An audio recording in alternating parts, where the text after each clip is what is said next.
Hello everyone, आज हम start करने जा रहे हैं एनवायरनमेंट साइंस की क्लास थर्ड। आई होप आपको अच्छी लगेगी। अगर आपको अच्छी लगे तो आपको क्या करना है, आपको वीडियो को लाइक करना है, कमेंट करना और शेयर भी करना है। कमेंट सेक्शन में आप सजेशन भी दे सकते हैं और ये भी बता सकते हैं कि आपको वीडियो कैसी लगी। हम उम्मीद करते हैं कि आपको अच्छी लगेगी। अब हम स्टार्ट करने जा रहे हैं हमारे class third. Ozone layer. Ozone layer कहाँ प्रेजेंट होती है? ओजोन लेयर अर्थ की स्ट्रेटोस्फेयर लेयर में प्रेजेंट होती है, जो कि सेकंड नंबर पर प्रेजेंट होती है।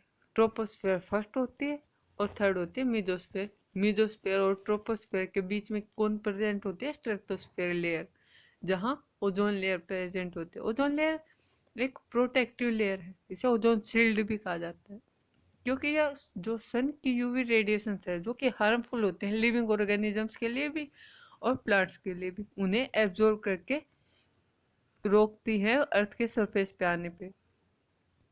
जो ओजोन लेयर है उसमें जो ओजोन की कंसंट्रेशन है वो बहुत ज़्यादा होती है एटमॉस्फेयर के अदर पार्ट्स की बजाय। जो ओजोन लेयर है उसकी जो थिकनेस है वो किस यूनिट में एक्सप्रेस की जाती है? डोप्सन यूनिट में। यानी कि ओजोन लेयर की थिकनेस की यूनिट क्या है? डोप्सन यूनिट। अब हम देखेंगे कि हमारी जो प्रोटेक्टिव लेयर है अर्थ की, वो बनी किस चीज़ की होती है? Ozone formation. जो ओजोन है वो ऑक्सीजन के 3 एटम से मिलके बनी होती है। जो ओजोन है वो बनती किसकी प्रेजेंस में? एटमॉस्फेयर में बनती है, पर किसकी प्रेजेंस में? यूवी रेडिएशन की प्रेजेंस में। यूवी रेडिएशन की प्रेजेंस में क्या होता है कि जो एटमॉस्फेयर में जो ऑक्सीजन के मॉलिक्यूल प्रेजेंट है वो क्या होते हैं कि डिसोसिएट हो जाते हैं टू फ्री ऑक्सीजन एटम में। और जो टू फ्री ऑक्सीजन एटम बने वो फर्दर यानी कि आगे ऑक्सीजन मॉलिक्यूल के साथ रिएक्ट करके क्या करते हैं? ओजोन फॉर्म कर लेते हैं। और जो ओजोन फॉर्म हुई वो डिसोसिएट भी हो सकती है यूवी रेडिएशन के प्रेजेंस में। ये नहीं है कि सिर्फ फॉर्म ही होती है, वो डिसोसिएट भी हो जाती है। और डिसोसिएट होकर क्या बनते हैं? फ्री ऑक्सीजन एटम और एक ऑक्सीजन मॉलिक्यूल फॉर्म होता है। अब हम देखते हैं जैसे कि इस पिक में क्या है, इस फोटो में दिखा रखा है कि ओजोन की फॉर्मेशन हो कैसे रही है। साथ में इन्होंने ऑक्सीजन की डिप्लीशन भी बताई हुई है। तो पहले हम क्या देखेंगे? ओजोन की फॉर्मेशन। जो इसे O3 O2 है, O2 का मॉलिक्यूल है यहाँ पे, ऑक्सीजन का मॉलिक्यूल, उस पर यूवी रेडिएशन फॉल हुई तो उसने क्या किया? रिएक्ट किया और वो किस चीज में डिवाइड हो गया? टू फ्री ऑक्सीजन एटम में। और जो फ्री ऑक्सीजन एटम थे वो फर्दर यानी कि आगे किसके साथ रिएक्ट किए हैं? उन्होंने ऑक्सीजन के मॉलिक्यूल के साथ, और उन्होंने बना दी ओजोन। ऐसे हुई ओजोन की फॉर्मेशन नेचुरली। फिर आता है कि ओजोन की डिप्लीशन भी दिखा रखे हैं उन्होंने नीचे थर्ड वाली लाइन में, कि जैसे कि ओजोन के ऊपर क्या हुआ? यूवी रेडिएशन फॉल हुई, उसने रिएक्ट किया और क्या बनाया? ऑक्सीजन का फ्री एटम और ऑक्सीजन का मॉलिक्यूल फॉर्म हुआ। अब हम पढ़ेंगे कि ओजोन की डिप्लीशन। अब हमारी जो प्रोटेक्टिव लेयर है वो डिप्ली हो रही है। क्यों हो रही है ये भी हम आगे पढ़ेंगे, इसी टॉपिक में पढ़ेंगे वैसे तो, पर थोड़ा सा आगे। जो ओजोन डिप्लीशन है वो किस वजह से डिप्लीट हो रही है? वो हो रही है जैसे कि इंडस्ट्रीज हैं, ह्यूमन एक्टिविटीज हैं, उनकी वजह से कुछ केमिकल कंपाउंड्स रिलीज हो रहे हैं, जिनमें क्या है कि गैसेस क्लोरीन और ब्रोमीन प्रेजेंट है, जो कि ओजोन लेयर के लिए हार्मफुल है। यानी कि जो ओजोन लेयर को डिसोसिएट कर रही है, यानी कि तोड़ रहे हैं।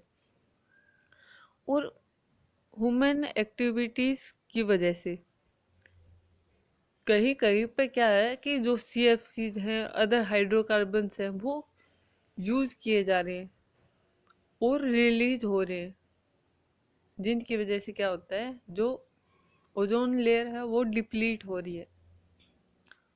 मेन तो जो डिप्लीशन का रीजन है वो CFC है, क्लोरोफ्लोरोकार्बन, ओजोन की डिप्लीशन के लिए मेन कारण है। और मोस्टली जो ओजोन की डिप्लीशन का जो केस है वो पोलर रीजन में बताए गए हैं। मेन तो किस में, अंटार्कटिका में। अंटार्कटिका में क्या हुआ था कि ओजोन का होल भी बन गया था, वहाँ पे ओजोन एक जगह से पूरी तरह डिप्लीट हो गई थी। और लोगों के पास क्या हुआ, यूवी रेडिएशन आने लगी। तो क्या हुआ, हार्मफुल थी ही यूवी रेडिएशन। उन्होंने क्या कोज किया, स्किन कैंसर, कहीं पे आई प्रॉब्लम क्रिएट कर दी। तो कहीं पे क्या हुआ कि जेनेटिक और इम्यून सिस्टम को डैमेज कर दिया।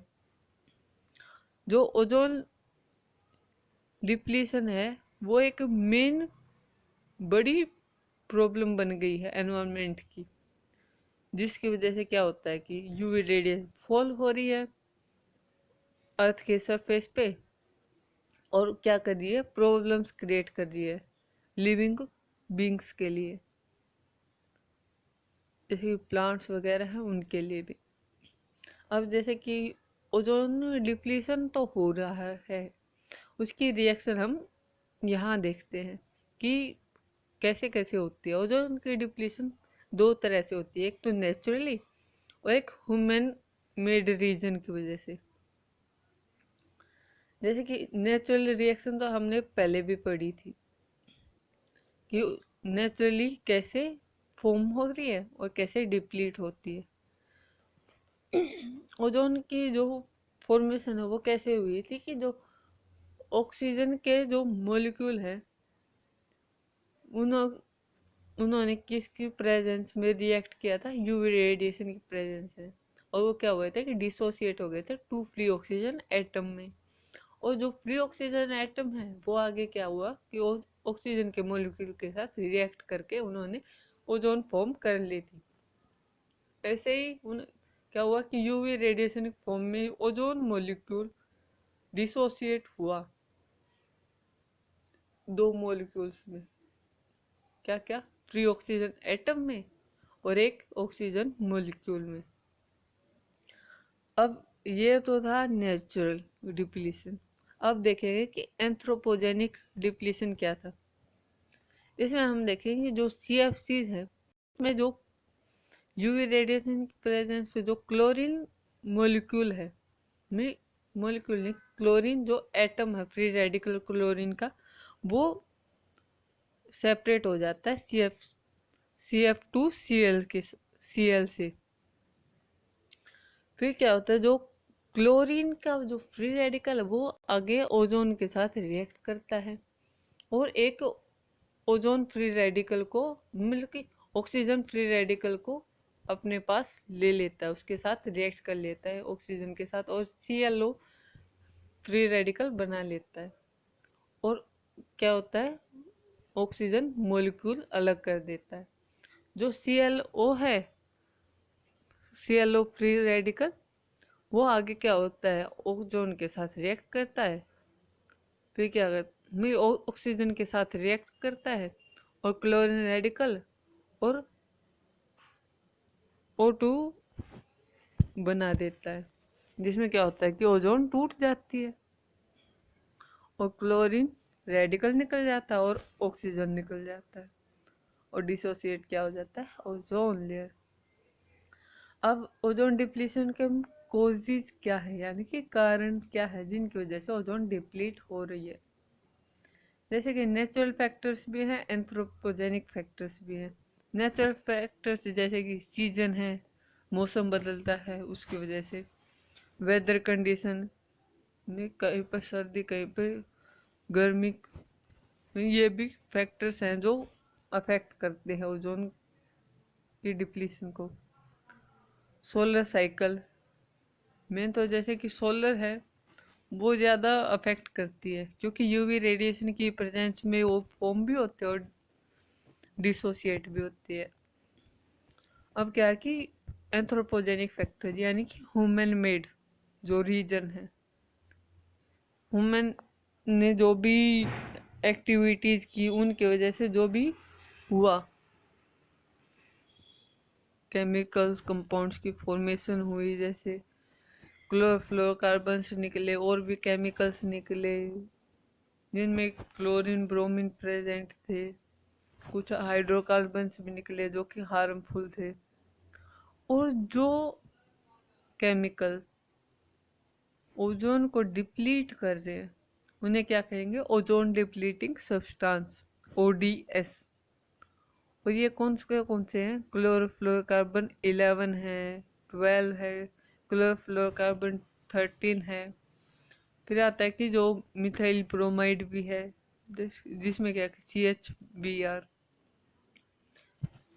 फिर आता है कि हेलेंस भी हैं, यानी कि हेलोजन मेंबर्स से बने कंपाउंड। Halons 1211, Helen 1301, Helen 2402। ये डिफरेंट टाइप ऑफ हेलेंस हैं। फिर है कि कार्बन टेट्रा क्लोराइड भी है जो कि ओजोन डिप्लीशन में पार्टिसिपेट करता है। हाइड्रोक्लोरोफ्लोरोकार्बन भी है, जैसे कि HCFC22, HCFC123। ये सारे क्या थे?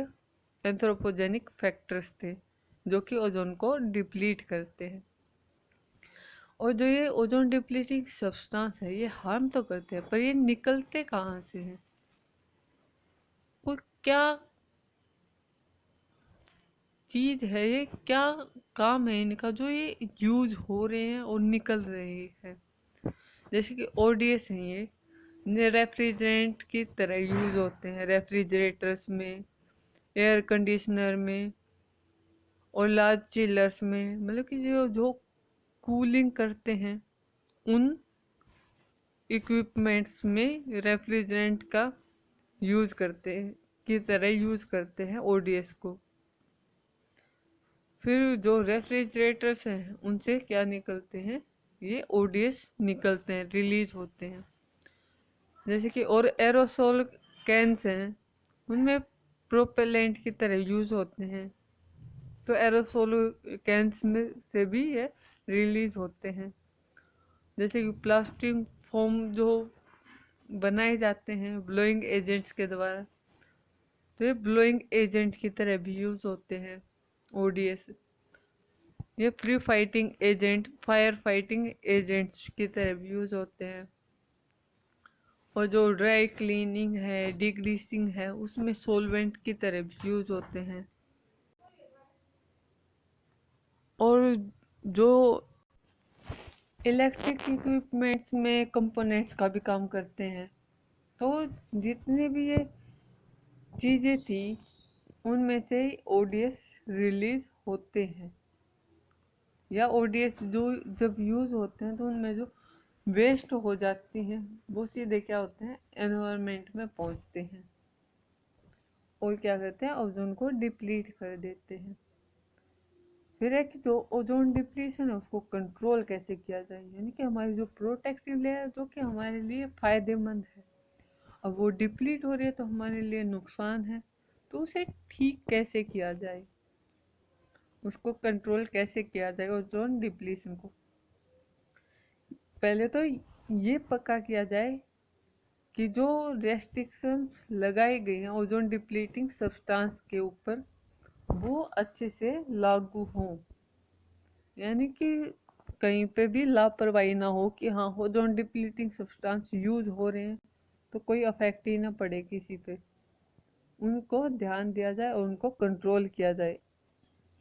फिर आता है कि जो ओजोन डिप्लीटिंग सब्सटेंस है उनका जो वर्ल्ड वाइड यानी पूरे संसार में जो यूज हो रहा है उसे कम किया जा सके। अब उनका यूज कम होगा तो वो रिलीज कम होंगे और ओजोन डिप्लीट कम होगी। फिर आता है कि जो ओजोन डिप्लीटिंग सब्सटेंस है उनको कुछ लिमिट तक क्या हुआ परमिशन मिली हुई है उनके यूज को, पर वो इलीगल यूज ना हो एक्स्ट्रा में या एक तरह से गलत वे में यूज ना हो। फायदे के लिए, अपने मतलब के लिए वो यूज ना करके इलीगल और रेस्ट्रिक्शंस के साथ यूज किए जाए, ये हमें ध्यान रखना होगा। फिर आता है कि कोई नया केमिकल नहीं निकल के आए या नई टेक्नोलॉजी ना बनाई जाए जो कि ओजोन लेयर के लिए नया एक तरह से वायरस ना बने, यानी कि हार्मफुल ना हो।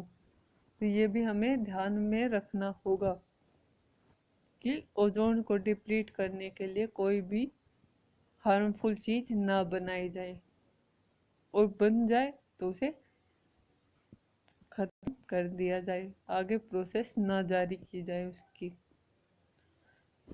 तो अब हमारा ये टॉपिक तो हुआ खत्म। अब हम कल फिर से दूसरे टॉपिक स्टार्ट करेंगे, मतलब कि जो वैसे तो इसी टॉपिक के पार्ट हैं, जैसे कि हाइड्रोस्फीयर है, लिथोस्फीयर है, वो एनवायरनमेंट को फॉर्म करते हैं, मेन कंपोनेंट होते हैं।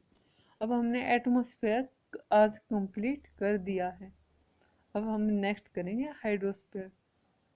मैं अगर इस वीडियो में करती तो वीडियो कुछ ज़्यादा ही लंबी हो जाती, तो इसमें इतना ही। बाकी अगर आपको अच्छी लगे तो बताना ज़रूर, और बुरी लगे तो भी एडवाइस ज़रूर देना, हम ज़रूर गौर करेंगे। थैंक यू ऑल, और लाइक कमेंट शेयर करना ना भूलना अगर आपको अच्छी लगे तो। Thank you all.